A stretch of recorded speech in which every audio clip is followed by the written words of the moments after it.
Hello, and welcome back to the Blade and Chalice podcast / live stream if you're catching this on YouTube, as now I actually live stream this and I don't give much notice. I just jump on there and surprise you and then send this out over the airwaves. But it's nice to be back. I've been working on the Octave Leap channel, which is doing very, very well. So it's another live stream show I've got on YouTube where we discuss more innovation and what the future could look like, essentially. The Blade and Chalice podcast stays more as my tender side, my side where I just get to be myself and banter a little bit more. Anyway, I hope you are all well during these most interesting times. As you can see, the narrative has shifted a little bit. It has shifted from where we were before, which is medicalization, into what looks to be war. And I want to look a little bit deeper than this too, because embedded in this new narrative is something else. And we can see that as this new one emerges, pretty much all traces of the old one disappear. Certainly, all dialogue and narrative items surrounding the old one are gone at this point in time. We're not really hearing about that anymore. But I want to offer a different perspective today on the matter, because it seems like many people were getting somewhere, understanding that what they were being told wasn't exactly accurate. And they were starting to wake up, and then all of a sudden the narrative shifts and they're slammed back to zero. We saw this. I mean, the beginning of the pandemic, we saw most people were completely blindsided and responded in a knee-jerk reaction. Oh my God, there's a virus out there. Blah, blah, blah, blah, blah. Okay, everybody believed it. And then, oh my God, this guy got shot. we all got to get out there and rally behind Black Lives Matter and Antifa, and they couldn't see the deeper layers of what was actually happening. They can only see the thing as being presented as it is. And so right now, many people are probably feeling a little bit like this.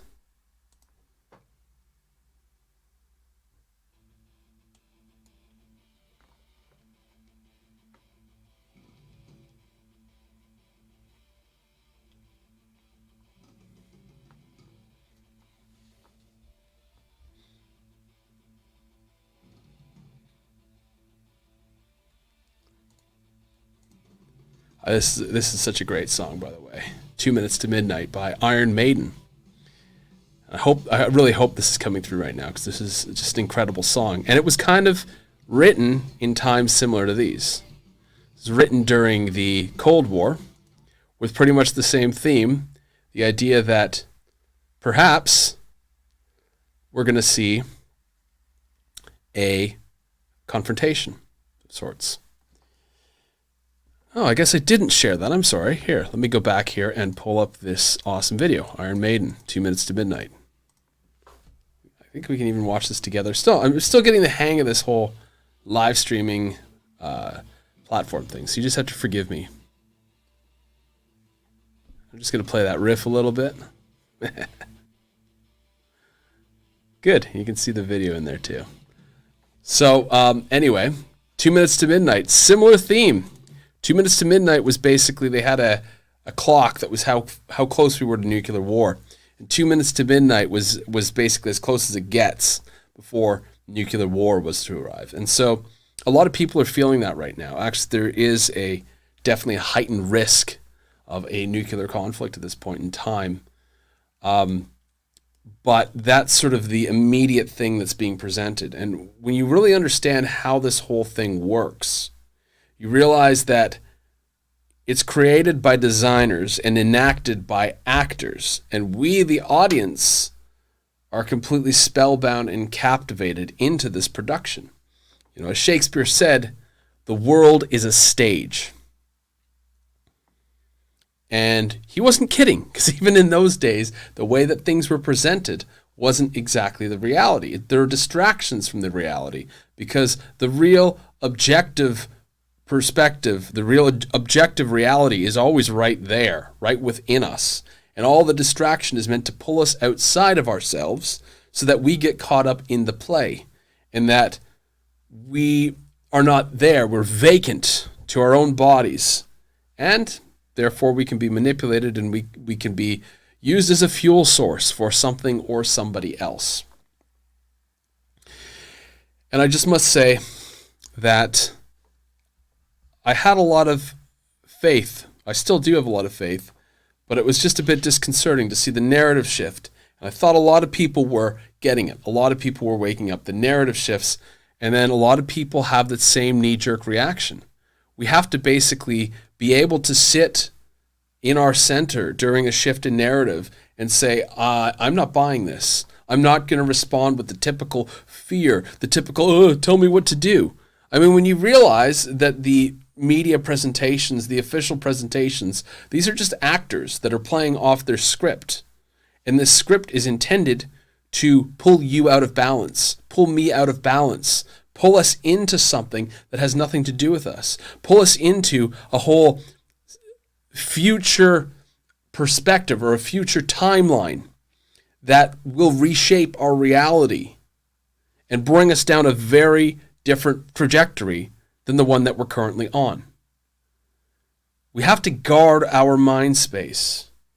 Yes, you can be exposed to images, you can be exposed to narratives, but you have to remember you have the power to create the future. And we need to keep that future moving in a very positive direction, in a direction that we want to see, that we know has been waiting to come up for a very long time. I think many of us that are disenchanted with what's going on right now, we're starting to get more and more of an image, a collective image that seems to just be percolating in the collective subconscious of a much better way to do things. And some people are already building with this image. Some people are already out there creating. And so, if you're not creating yet, just start doing more of what compels you, more of what you really feel drawn to, engaging those deep passions of yours, tuning out that narrative that is trying to scare you and warn you that something really, really bad is going to happen. And the other thing, too, is the thing that's actually happening right now is something different. I believe it's called the Mockingbird logical fallacy.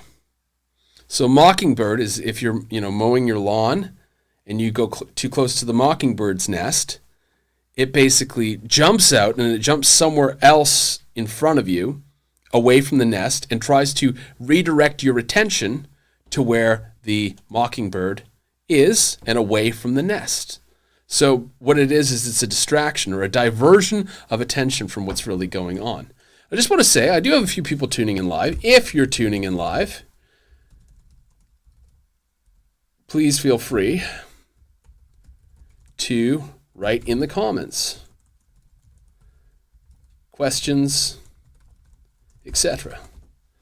So I'm just testing out this whole live streaming thing, and I believe I can see your comments live as this is happening. And that's sort of one of the joys of being able to do a live stream, is to maintain an interactive experience with the people that are tuning in. Anyway, I did have some stuff that I wanted to show today that was not Iron Maiden related. So let's start taking a look at this. So just along the idea that what you're seeing is created by designers and enacted by actors, this video with nearly 1 million views is from the military tactical shooter video game Arma 3 and unrelated to the war in Ukraine. And so it was being posted by Nexta TV, which is a news station, that Ukrainian pilots were shooting down a Russian attack aircraft. And this is fake. This is actually footage from a video game. And so I don't know what it is, if it's just sloppy journalistic or lack of journalistic integrity nowadays, but when we're seeing shots of video games ending up in the news, and there's another one of a soldier who died in Afghanistan that was being reused in Ukraine. Let's see if I can find that. I'm just going to go take a look here and see if I can find this clip. Afghan soldier died in Ukraine. I just want to see if I can find this here. It's probably going to come up pretty quickly.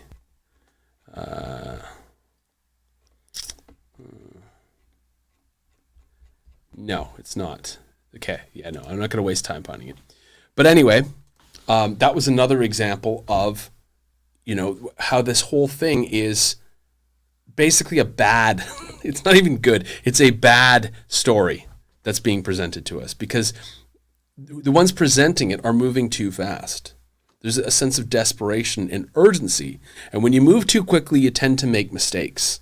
And so people have already started waking up, and kudos to the ones who didn't fall for the narrative change, who basically are still calling shit out when it needs to be called out. Because these are the people that we need to basically show the people who don't get it, who don't see a narrative change, that this whole thing is created by designers, enacted by actors. I came up with that phrase last week, by the way, and it just really stuck because that's sort of the world that we live in.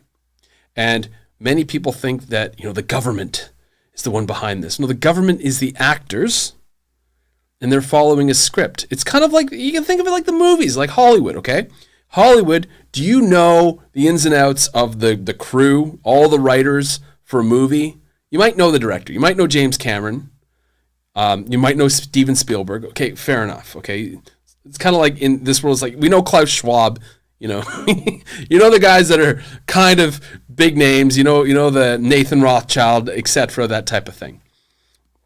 But you don't generally know the rest of the crew.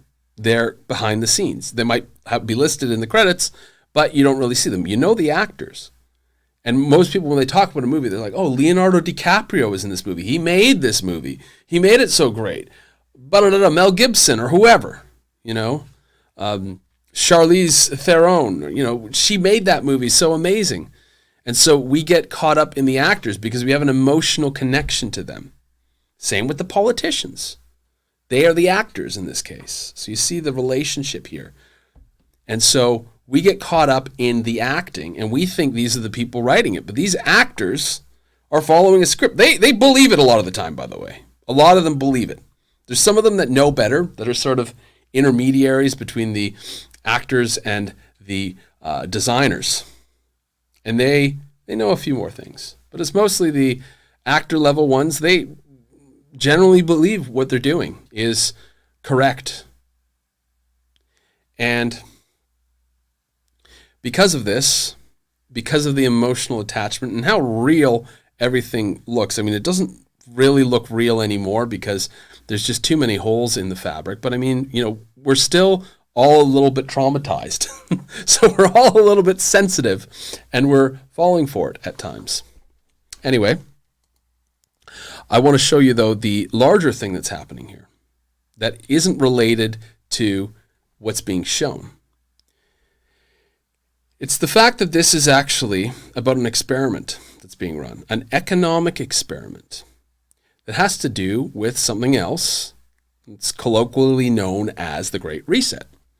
Part of the Great Reset is a changing in the way that finances are handled in the economic system, essentially. And I don't think that's news to a lot of people. I think we're all somewhat familiar with this. But let's take a look here.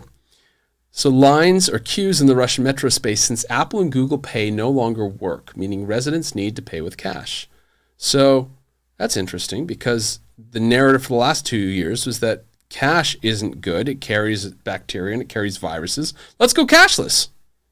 And then when we go cashless, oh, look, people can be shut out. Oh, interesting. Whoops. Look at this. Visa, MasterCard grant Zelensky's request, ban all operations in Russia. Okay, I'm just going to... So Visa and MasterCard suspended their operations in Russia. And so everyday people are basically suffering now because of this, what's happening here. And this is absolutely something different. I mean, why do you have to punish the everyday person? And what kind of a message is that sending? We're going to punish the everyday person. We're going to ban them from the financial system. We're going to ban them from transacting. And I already talked about this before, by the way. The right to transact is a fundamental right that makes it if you don't have that one in place, it makes it very difficult for any other subsequent right to be enforced or enacted or used in any way. So you need to have that fundamental right to transact. And if we're in a cashless society where Visa and MasterCard and Apple Pay and Google Pay can essentially just turn off a switch and people are unplugged from it, there's going to be a lot of problems developing. And so the other thing that's happening here is this is an experiment to see what happens when a large group of people are cut off of the SWIFT financial system. That's the larger thing that I'm seeing here. That's the thing behind the warfare. Because I called it last year on this show that we're going to see a decrease in the medical theme and we're going to see an increase in an economic/climate change narrative. And I still think the climate change narrative is coming, and it will be here in 2 to 3 years, maybe sooner. But right now we're seeing an economic one. We're already seeing the holes in the economic system. And I mean, in the stock market, we're seeing massive shifts and changes. In cryptocurrency, where in what looks to be a bear market, we didn't get the typical blow-off top bull market. Things changed on a dime.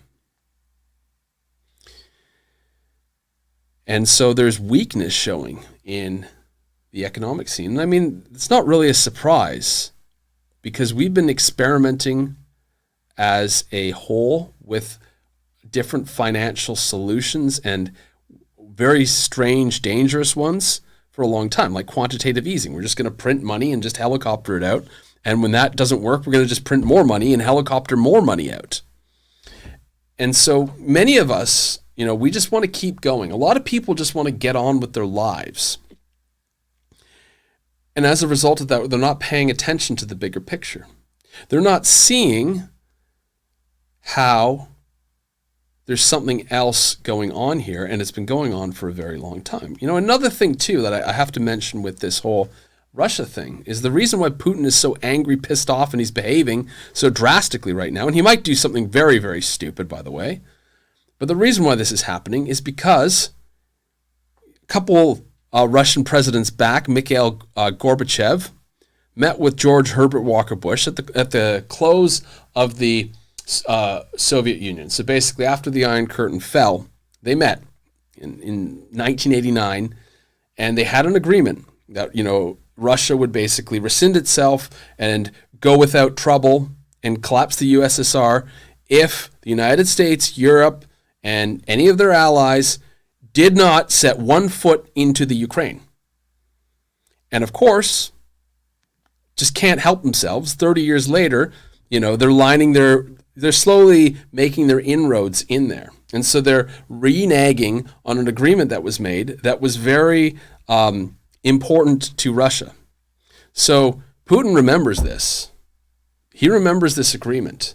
I'm not saying I'm pro-Russia at all. I'm giving you another perspective. I'm giving you a little bit more background as to why this is happening, why there's so much intensity right now, why there's so much anger. Is because it would be kind of like if Russia said, hey, we're going to set up a bunch of nuclear missiles on the Canadian border facing into the U.S.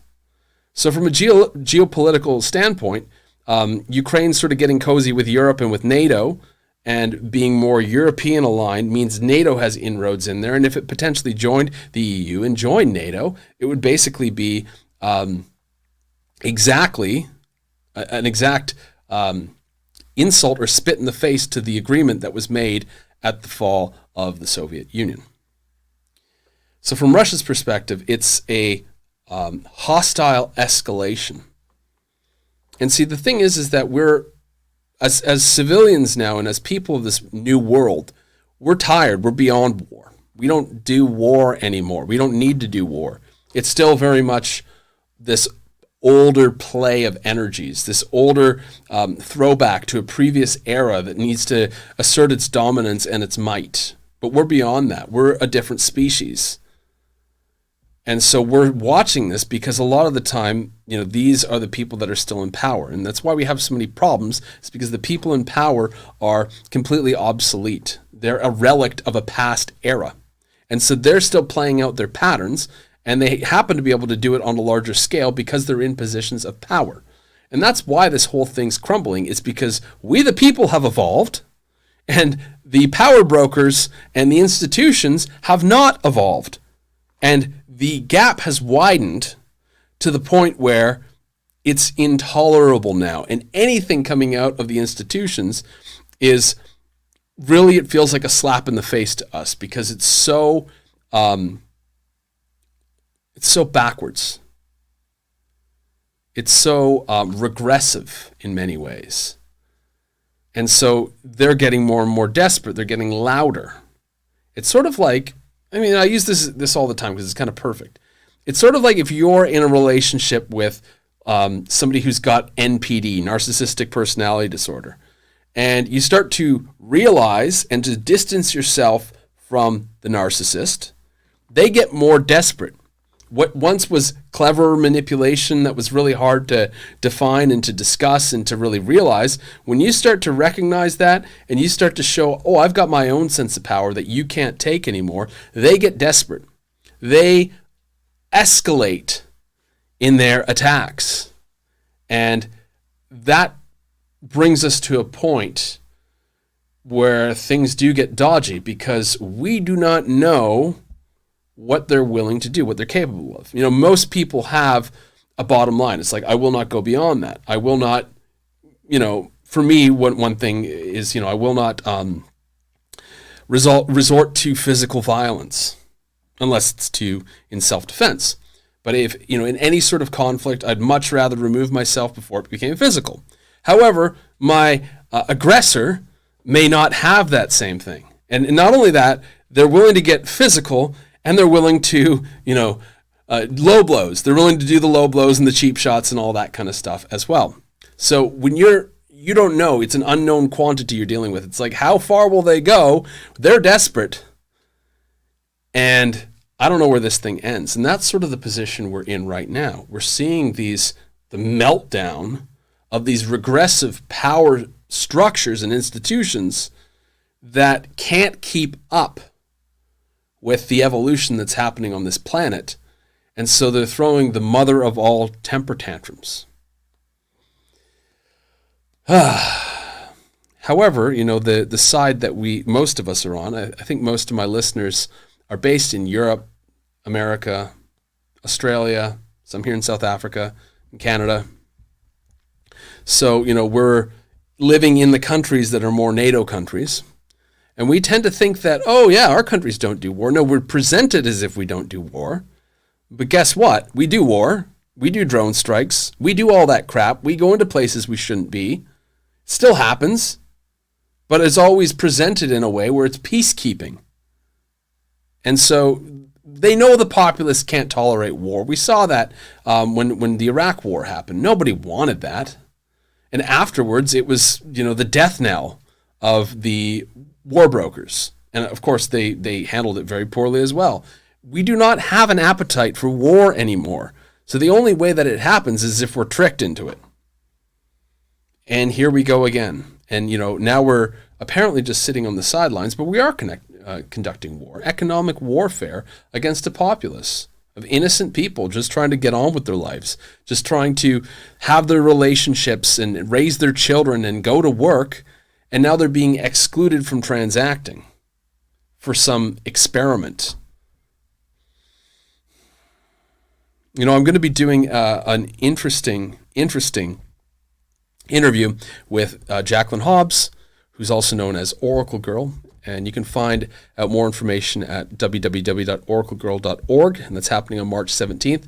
We're going to be talking about the new financial system, economics, you know, the real currency, because essentially the money and economics and the language of the power brokers is something that is very material.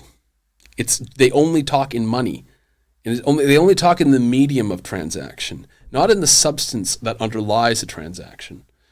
And that substance that really goes is care. You know, I see this every day with my daughter. You My partner Vanessa and I, everything we do, all the resources we give to our daughter is out of love and care. And that's how humans are wired. Now, if you go and you manipulate and you tweak and you mess them up intentionally, they can be hardwired for other things. And the absence of love is one of those, in which violence, manipulation, the 7 deadly sins, all of that shit becomes applicable.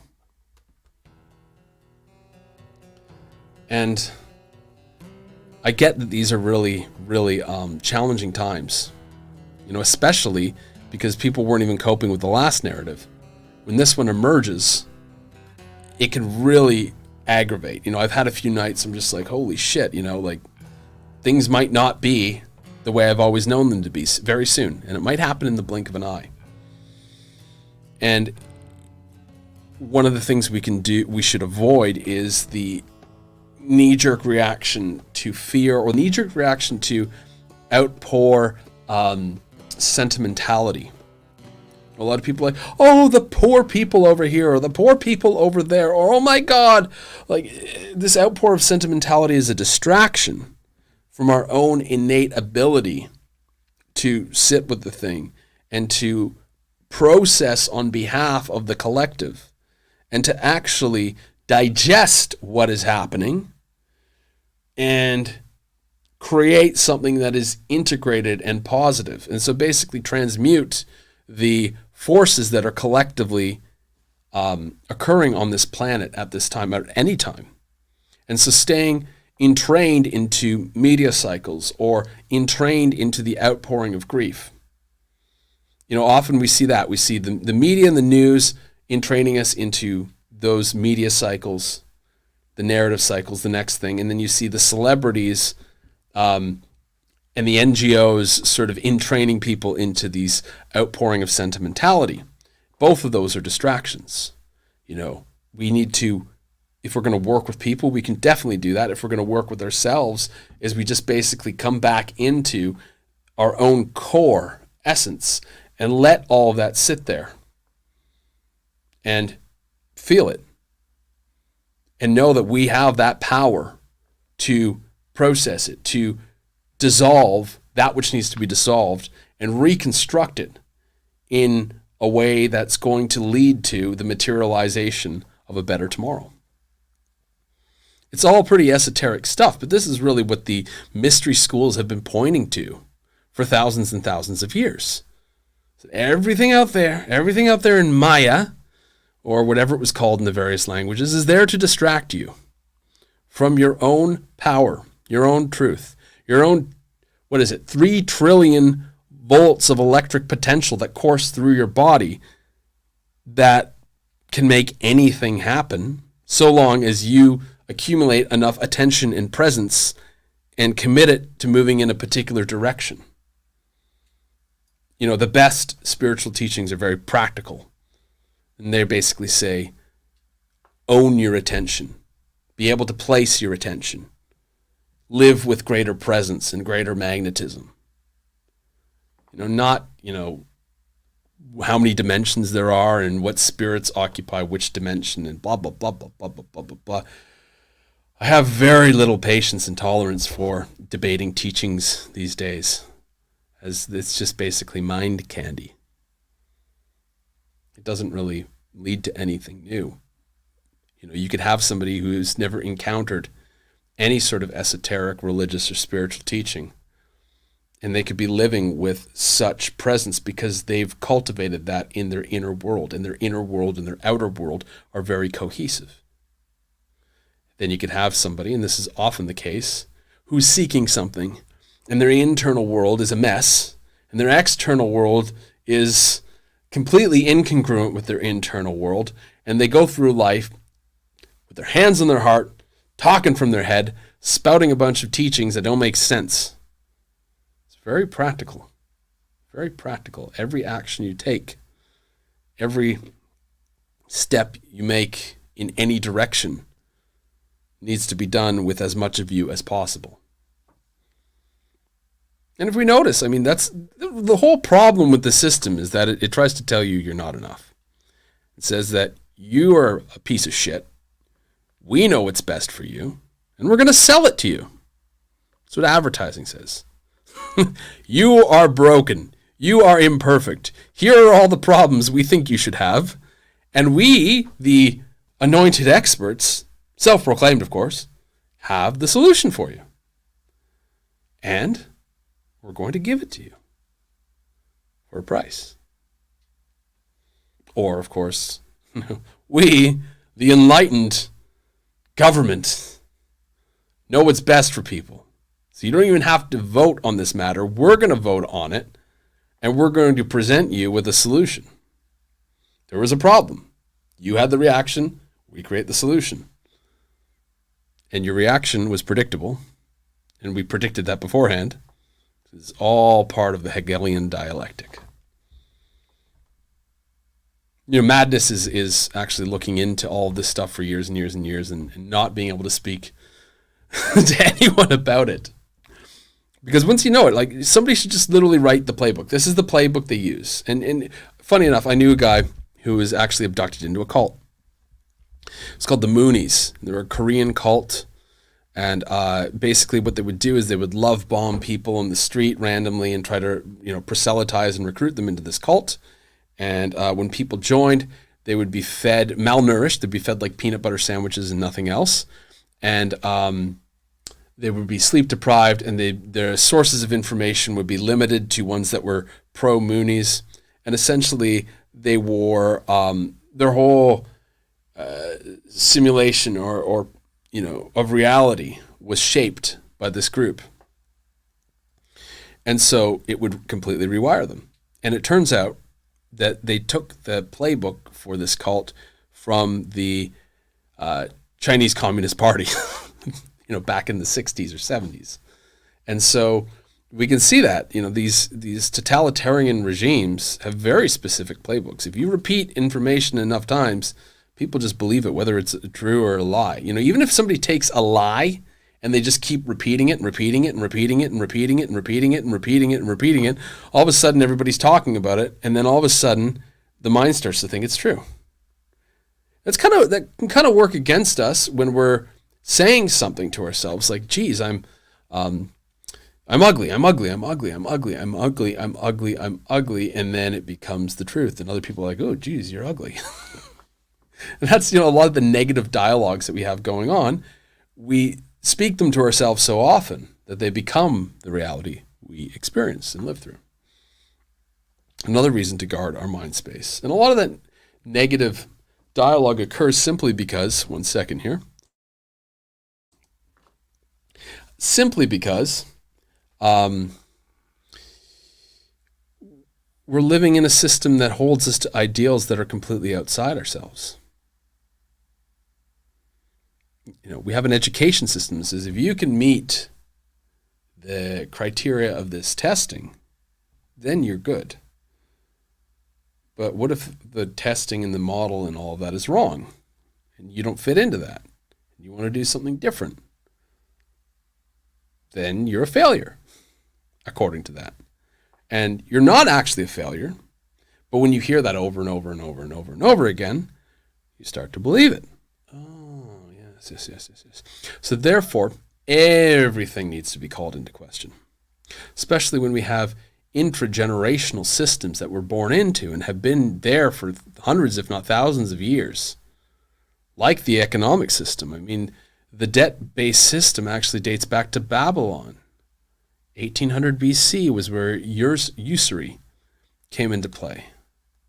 And in Babylon, basically, they realized, hey, we can lend out money, and if we get interest for it, great. We're going to earn way more back in return, and this person's always going to be indentured to us. It works if you want to manipulate and control people and, that kind of thing. If you're a groovy person, you don't really want to control people and you want everybody to have a good time, I don't think you'd be that attracted to that. But generally, those type of people just did their own thing and found their own bliss. And the ones who wanted more power generally manipulated more people and wanted to take that from more people. So they were the ones who were allowed to persist for a certain time. But when the collective energies shift and things start to no longer work like they once did, we experience these great times like we're in right now. that are very crunchy. It's a good word for these times, very crunchy. Because the way that we've set up to do things, the momentum that's been running for a long time, doesn't really work anymore. You see this a lot in, here's an interesting example, like the Viking invasions of Europe, of Britain, Great Britain especially. They worked for a while. Vikings just showed up. They fought in a certain way. For them, death was a good thing. You go to Valhalla and then you fight every day and you get to drink meat and eat roast beasts with Odin and all the other gods. So kill me in battle. I'd love to die. So you met these people who literally worship death, and they were savage. And so they just kicked the ass of, the people that were living in the British Isles in the 8th century. But after a couple hundred years, the British and the French and the Europeans, they started to kind of understand the tactics. And so then they were able to outsmart them. And the Vikings didn't change their strategy. They just kept doing what they did. And eventually they were defeated. It's a kind of an interesting analogy, but it just goes to show you that, when you have this momentum that's surging, eventually the conditions around you change. And if you keep going at it with the same energy, it doesn't work anymore. It may have worked at a certain time in a certain way. And that's generally the problem with most people's thinking out there, especially when, you have like a boomer parent and they're trying to tell their millennial how to live. And they're just like, yeah, you just go out there, you get a job, you work up the corporate ladder. And after 30 or 40 years, you get to where you want to be, and you put away a little bit each week, and you save up the money, and then you can retire like I did at 65, and life is great. Look at me. I've got a giant burgeoning belly, and I've got all sorts of things. I need heart medication, cholesterol medication. All that. That's what life's about. I mean, that boomer advice kind of worked because, they were born in a time post-World War II. There was a baby boom, and there was also an economic boom. They're born into prosperity. You could put your money in the bank and get good returns. You could put your money into different investment mechanisms and get good returns during their arc. But, most millennials graduated into the Great Recession. There were no jobs. And then after that, there was no interest rates. No one was paying interest on anything. So millennials need to write a completely new playbook. And so if you go and you're using that same momentum that once applied, it no longer works. And that's happening now on the largest of scales, where the institutions and the force behind collective society itself is still pushing in that same direction of dominance and extracting energy from people and the likes of that, and it's not working. If you look back through history too, many, many years ago, the system has always needed a substrate, fuel source to build the society. Back in the day, it was slaves. Back in Egypt, they just basically go to war, conquer the other ones. They'd take everyone in shackles. They'd put them in shackles, and they'd chain them up. And it was physical human slaves that were the labor unit. It's awful. It was terrible. The Romans did the same thing. And of course, the European colonialists did the same thing, but that was still a throwback of an earlier era. The Industrial Revolution, petroleum became our slave. 1 barrel of oil is equivalent to the output of 300 working people. So the Industrial Revolution changed. We didn't need slaves anymore. We've got oil now. But you burn oil for 300 years, and you start to really mess up the environment. And then you start to go to places you shouldn't be to get the oil, like the bottom of the sea in coral reef beds and protected marine environments to go get your oil, and everyone gets pissed off, as they should. What's the new substrate? Well, artificial intelligence, of course. Yes. So it will be AI will be the new mechanism. But I don't think that's going to work. I honestly think that we're heading for a future where we break free of this cycle of needing a substrate, where we need slaves. And instead, we're able to just work symbiotically with people and resources and other forms of consciousness. I definitely see, AI can be tremendously helpful for us if used in a positive way. And it can also be used as a complete panopticon control system. I'm leaning for the former, of course, and not the latter.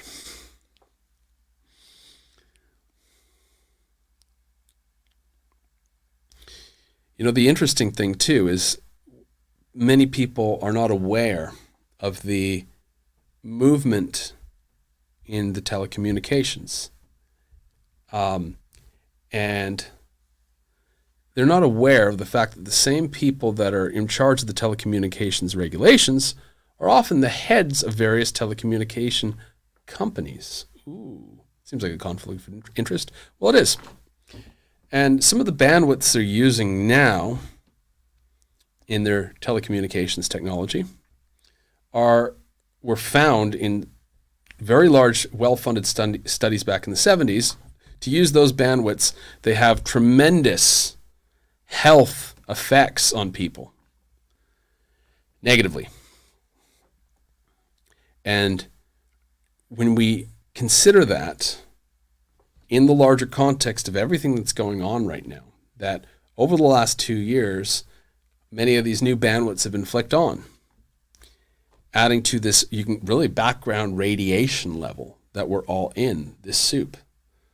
Kind of makes us have a little bit of compassion because everybody's gears are quite scrambled right now. I look into this. I'm an engineer by training. I know, and I worked in audio. I know all about waves and wave propagation, and this stuff, to me, it's quite fascinating because it eloquently gives us a explanation for how both physics and metaphysics works. And at the same time, we also possess something inside that, we don't have to protect ourselves from all this stuff. We don't have to worry about going out there and doing something to prevent this from happening. These are just the times we're in. And that if we keep moving forward and we keep doing what feels right to us and moving with more attention and presence in our life, that sends out a much stronger signal than the ones that we're being bombarded with in the soups that we're swimming in. So I just want to remind you that during these times, even though we've had a narrative shift, even though things look scary out there, even though there's all these background frequencies, even though there's desperate psychopaths that are trying to sequester us into a new control system, that none of that has to come to pass. I'm going to say none of that will come to pass because people aren't going to allow it. I myself am not going to allow it. How do you not allow it? Well, you do what you need to do to be sovereign. One of the easiest things, of course, is economic sovereignty, because if you have that fundamental right to transact, then you can exercise any of your other rights. And so therefore, maybe cashless society isn't your thing. Cashless society on the SWIFT system isn't your thing. And you decide, hey, I'm going to try out cryptocurrency, decentralized finance. I'm going to have a little bit of gold. I'm going to have a couple valuables lying around. I'm going to learn a few skills that can be exchanged for other things. Well, then you've set yourself up to maintain that one fundamental right that I described. And maybe you can have fun while doing this and not do it fearfully. I sure have fun doing this. I really enjoy all the things that I get to learn about. And it's not done with this fearful, oh no, we need to prepare for what's coming. It's kind of like, what happens if I do this? Oh, this is kind of cool. This is really interesting. And I have somebody joining us here. This is my first time to hear a live chat from your channel. Well, thank you. This is interesting. I haven't watched TV or news in several years, and it has been so freeing. Yeah, I don't watch TV or news either. What do? I don't know. I'm just sort of, I guess, wired in a way where I'm aware of what's happening. Because I don't really want to I don't want to stare into the abyss, because then the abyss stares back into you. And nowadays, with all the NLP and other things going on in the media, you don't know what is being embedded in you. So it's better not to watch anything. Yes, I did mention the Oracle Girl. Sorry, it's another comment for the listeners. Yeah, it's going to be a great show with Jacqueline next week. Not this week, the week after that. But yes, this is the new format for the Blade and Chalice podcast. It's going to be mostly live stream. I don't think I'm just going to go back to a straight audio. There will be an audio version available, all on Buzzsprout. Anybody can listen to the show, but I want to work with more multimedia. I want to be able to step on and do a live stream and be spontaneous and interactive with people. And also gives me good practice for the other show I have, which is Octave Leap.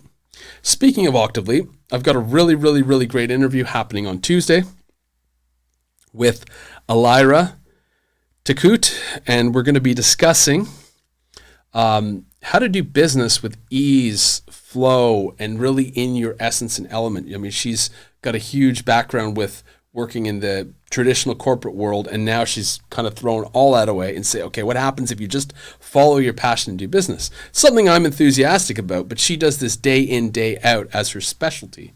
So she's going to join me on the Octave Leap show. And I don't have anything in the description on YouTube here, but I will post it in the YouTube description here. And for those listening on my podcast, it will be in the description on Apple Podcasts or Buzzsprout or wherever you're tuning into this from. This has been a lot of fun, and glad to have everybody on the show. So I'm going to sign off now and leave you with the jingle. You are listening to the Blade and Chalice podcast, hosted by Dave.